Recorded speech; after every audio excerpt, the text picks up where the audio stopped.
ma usun õigusesse ja tean, et tõde võidab alati, nagu see alati teeb. 3 lapse ema Texase osariigist on süüdistatud prostitutsioonivõrgu juhtimises oma kodust ning uurijate sõnul oli sellega seotud ka linna politseiülem.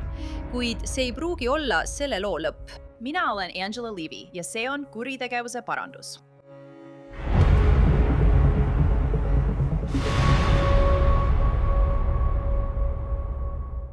Michael ja Ashley Katcheri pere esitlesin kui tüüpilist Texase perekonda. Väljasõidud lastega, igapäevaelu, kõik oli avalik. Kuid uurijate sõnul toimus suletud uste taga hoopis teistsugune tegevus. Seda paari, Michaeli ja Ashleyt, süüdistatakse selles, et nad pidasid oma majas ligi 10 aastat prostitutsioonivõrgustikku. Ja kuula seda, kohalik politseijaoskond oli väidetavalt asjasse segatud. See ongi süüdistus. Mitte ainult seotud, vaid politseiülemad ennast süüdistatakse selles osalemises. Endist Godley politseiülemad Matthew Cantrelli süüdistatakse selles, et ta leidis oma naisele poissõpru, sisuliselt kupeldas teda. See on kirjas kriminaalkaebuses, mida me hiljem lähemalt vaatame. Aga see pole veel kõik, kaugeltki mitte. Prokurörid ütlevad, et asi polnud ainult seksis, see oli seotud võimuga. Väidetavalt tegutsesid Catcherside'id ja ülem koos, et koguda salajast teavet inimeste kohta, keda nad pidasid vaenlasteks. Linnavolikogu liikmed, kooli hoolekogu liikmed, endine linnapea. See hullumeelne juhtum viib meid tagasi 2026 aasta 31. märtsi. Just siis korraldasid uurijad Godleys Texases asuvas Catcherside'i kodus läbiotsimismääruse alusel. Johnsoni ja Somerville'i maakonna prokuratuuri andmetel uuris politsei Catcherside'i perekonda juba käimasoleva uurimise raames. Nad ütlevad, et leidsid 2 mobiiltelefoni, isikliku telefoni ja ettemaksutelefoni. See on kirjas selle juhtumi kriminaalkaebuses. Tuleme hiljem tagasi selle juurde, mida politsei ütleb, et nad nendest telefonidest leidsid. Siis, 2 päeva hiljem, 2 aprillil, arreteerisid võimud Michael Katcherside'i süüdistatuna prostitutsiooni pidevas edendamises. Nad arreteerisid ka endise Godley politseiniku Solomon Amatoya. Teda süüdistati prostituuditeenuste küsimises. 5 päeva hiljem, 7. aprillil, arreteeriti endine Godley politseiülem Matthew Cantrell ja talle esitati süüdistus prostitutsiooni pidevas edendamises. Nüüd läheb asi kummaliseks. Nende arreteerimiste ajal Ashley Katcherside'i abikaasat ei süüdistatud. Selle asemel astus ta kaamera ette. Ta andis intervjuu Fort Worthis asuvale telekanalile Fox 4 ja paitses oma abikaasat. ta on suurepärane abikaasa, imeline isa minu 3 lapsele ja ma usun õigussüsteemi. Ta eitas ka prostituut olemist, kuid New York Post teatab, et ta mõisteti selle eest süüdi 2 korral, 2012 ja 2016 aastal. Nii et ta elas siis oma majas, mitte vanglas, kuid see ei kestnud kaua. Üks endistest Godley politseinikest, Solomon Amatoya, hakkas kriminaalkaebuse kohaselt rääkima kohe, kui ta vahi alla võeti. Uurijate sõnul ütles Amatoya neile, et ta palus Ashley Katcherside'ilt seksi, tees vastutasuks õuetöid ja hoides lapsi. Nii et vahetuskaup, ma arvan. 14. aprillil arreteerisid võimud Ashley Katcherside ja esitasid talle süüdistuse reketeerimises. Johnsoni maakonna vangla andmetel määrati tema kautsjoniks $200,000. Tema abikaasa Michael, kes oli juba vahi all prostitutsioonisüüdistustega, sai samuti reketeerimissüüdistuse. Vangla N. Mattel määrati tema kogu kautsjoniks $450,000. Tundub, et Michael ja Ashley Katcherside on endiselt vanglas, samal ajal kui teised, Matthew Cantrell ja Solomon Amatoya, on mõlemad kautsjoni tasunud. Me taotlesime kõigi süüdistatavate kohta dokumente, kuid saime kätte ainult Matthew Cantrelli süüdistusdokumendi. See on ainus, mis pole salastatud. Ja siin on see, mis meile silma jäi. Uurijad kirjeldavad, mida nad usuvad olevat pikaajaline ja pidev tegevus. Algupäraselt uuritud kuritegelik tegevus oli seotud jätkuva organiseeritud kuritegevuse mustriga. Organiseeritud kuritegevuse muster oli seotud kaassüüdistatavate Michaeli ja Ashley Katchersidega.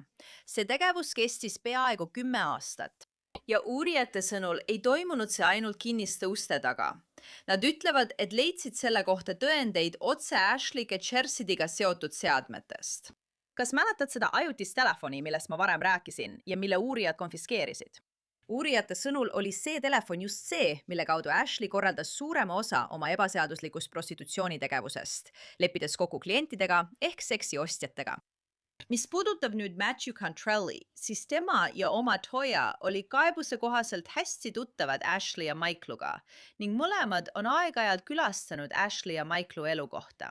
Aga uurijate sõnul ei piirdunud asi ainult nendega tuttav olemisega. Cantrelli süüdistatakse selles, et ta maksis Ashleyle otse.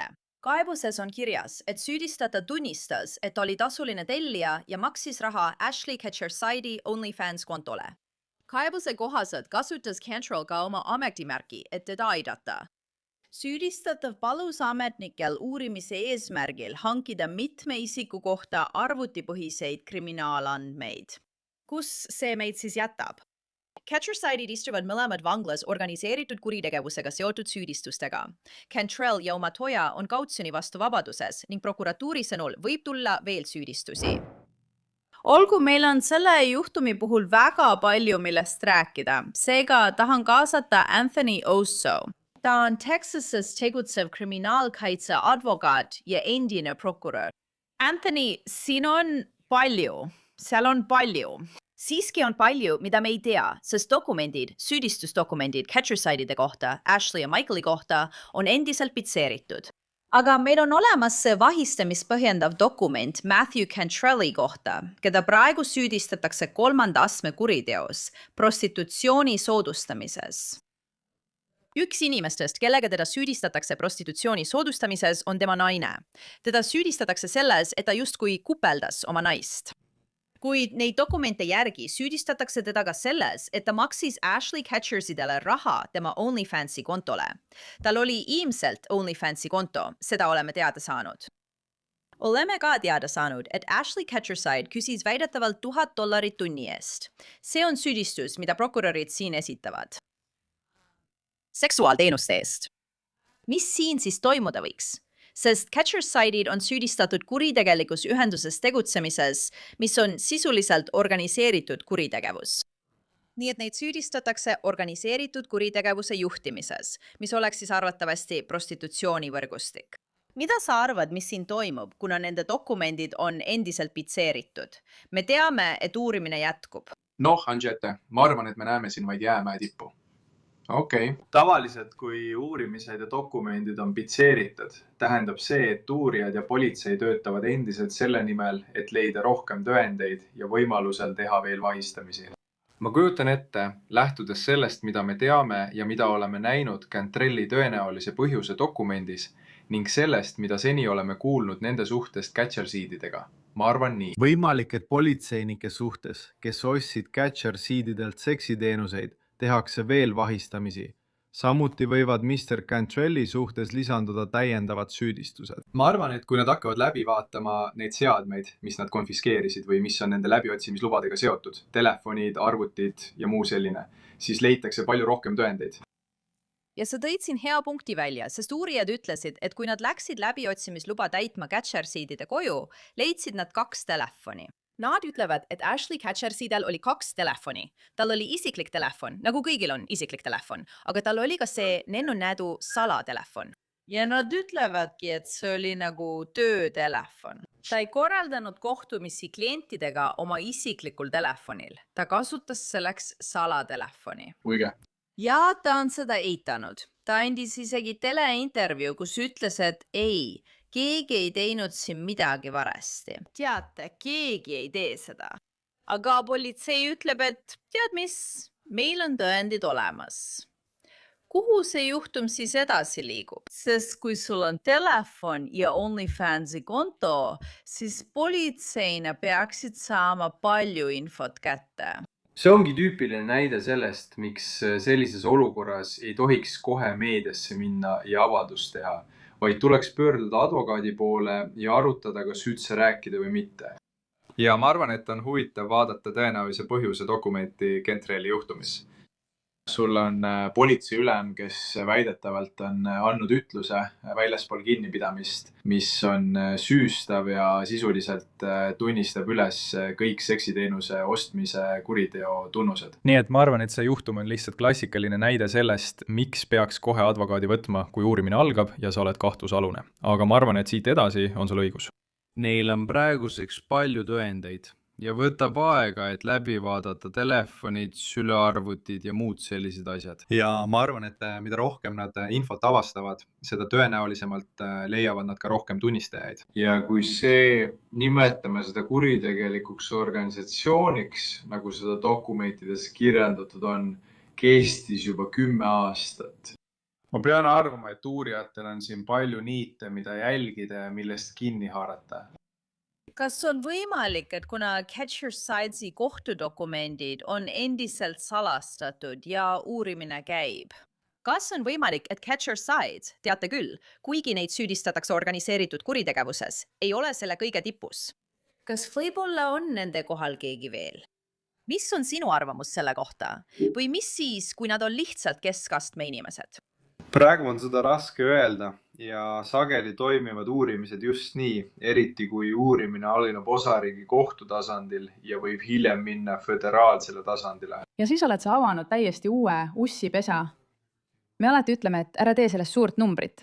Aga sõltuvalt sellest, mis seal välja tuleb, kui seal on suhtlus kõrgetasemeliste ametnikega. Riigi ja rinnaasutustest nagu politsei, kellel on teadmine, et kuritegu toimub ja nad ise osalevad selles. Kes teab, mida me leiame? Nagu ma varem ütlesin, arvan ma, et see on alles jäämäe tipp. Ja ma arvan, et asjaolu, et neil on selgelt piisavalt tõendeid, et esitada süüdistus Catcher Sidesi vastu. Ma arvan, et asjaolu, et need uurimised on, või vähemalt see osa uurimisest on salastatud, näitab lihtsalt, et uurijad tunnevad, et neil on veel palju avastada. Nii et ma olen kindel, et inimesed selles politseiosakonnas on närvis. See kõlab minu jaoks peaaegu nii, kuna meil on Solomon Almatoja, kes oli nagu endine politseinik. Meil on Matthew Cantrell, endine politseiülem ja ma lihtsalt mõtlen, oh jumal, mis toimub. See paneb siin mõtlema, mis nendes linnades üle kogu riigi toimub. Sul on nagu politseiülem, kes on kogu selles loos segatud, väidetavalt peaksin ma ütlema, sest praegu on ta süüdistatav. Aga selle dokumendi järgi istus ta maha ja rääkis politseinikega. See paneb mind mõtlema, kas teda peetakse, kuna ta on Kautsoni vastu vabaduses, kas neid kahte peetakse koostööd tegevateks tunnistajateks. Ja nad saavad kokkuleppe, sest nad mõtlevad umbes nii. Tead mis? Me tegime halbu asju, aga me ei kavatse selle eest vastutada. Me ei kavatse selle eest vastutama hakata. Nii et tead, nad liiguvad alati hierarhias ülespoole. Õige. No. Pean ütlema, et minu arvates on Catcher Sidedel parem võimalus seda teha kui Cantrellidel, eriti härra Cantrellil. Ma mõtlen, sa oled politseiülem. Tegelikult pole siin mingit andestust. Sa peaksid ju olema linna peamine korrakaitseametnik. Seega ma ei näe, et talle antaks armu või et temast saaks koostööd tegev tunnistaja, kes siin mingi kokkuleppe saab. Ja ma arvan, et üks huvitav asi, millest me pole palju kuulnud, on see, et ma tean, et oleme kuulnud proua Catcher Sidest, kes sai $1000 ja kellel on OnlyFans. Nii et on teatud aspektid sellest, mis toimus, mis võivad viidata võimalikule kaitsjale, et tegemist oli justkui svingerite, avatud suhtega. See oli justkui kakolt suhe. See polnud tegelikult äriline ettevõtmine. Maksete eesmärk polnud otseselt seks. Nii et taaskord, me ei tea veel piisavalt, et öelda, kui vettpidavad need süüdistused nende inimeste vastu on. Huvitav saab olema näha, kuidas see aja jooksul areneb. Jaa, see saab tõesti huvitav olema. Ja kas Catcher Sidede vastu esitatakse veel süüdistusi või mitte, seda ma ei tea. Aga nende dokumendid on praegu pitseeritud. Kuid see ei tähenda, et kui see juhtum läheb suur žürii ette, ei esitata veel süüdistusi. Sest praegu tundub mulle, et nad arreteeriti vahistamismääruse alusel.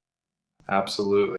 Ma arvan jälle, et see on alles algus. Ja kui uurijad jõuavad nende telefonideni ja nagu sa ütlesid, nad võiksid muuta Catcher Sided koostööd tegevateks tunnistajateks pakkudes neile mingisugust kokkulepet. ja just nii nad liiguvadki hierarhias ülespoole, kui on olemas kõrgemal tasemel korruptsioon, mida nad kavatsevad paljastada ja süüdistada. nii et tead, see võib olla nende jaoks lihtsalt hüppelaud palju sügavamasse ja mõjukamasse kuritegevuse liini.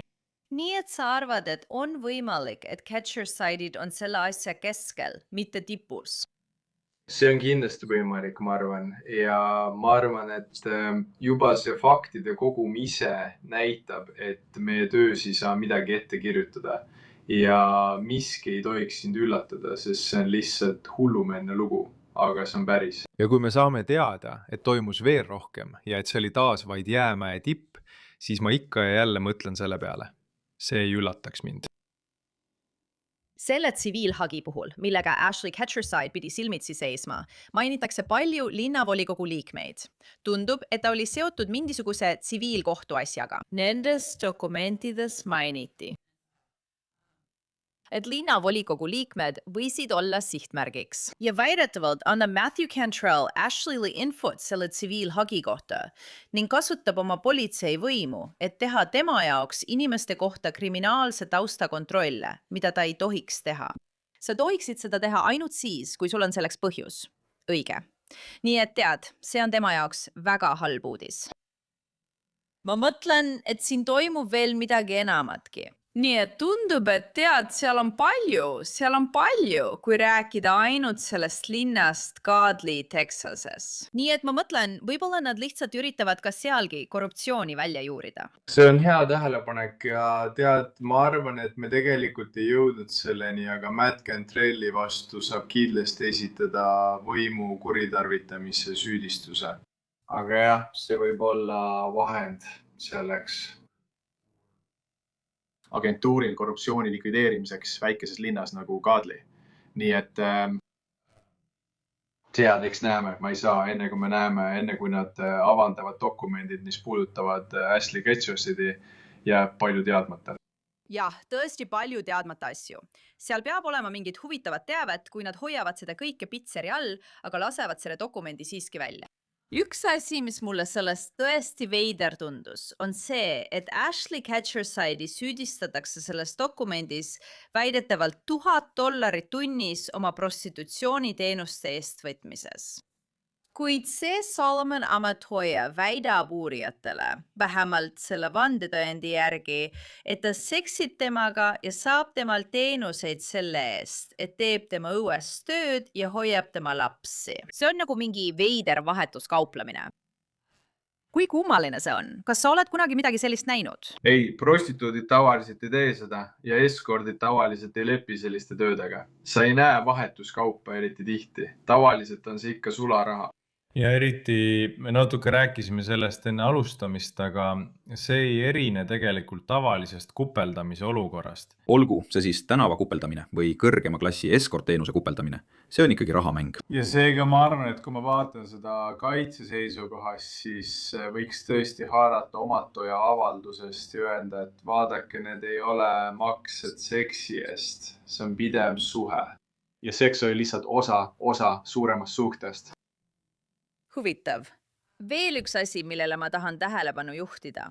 Tundub, et Matthew Cantrelli naine teeb koostööd. Temaga on intervjuu tehtud ja ta, nende dokumentide põhjal tundub siin olevat ohver, kuna tema abikaasa korraldas kohtumisi niinimetatud poissõpradega Kiki rakenduses. Nii et ma arvan, et temast saab tunnistaja, kes võib selles juhtumis olla väga veenev.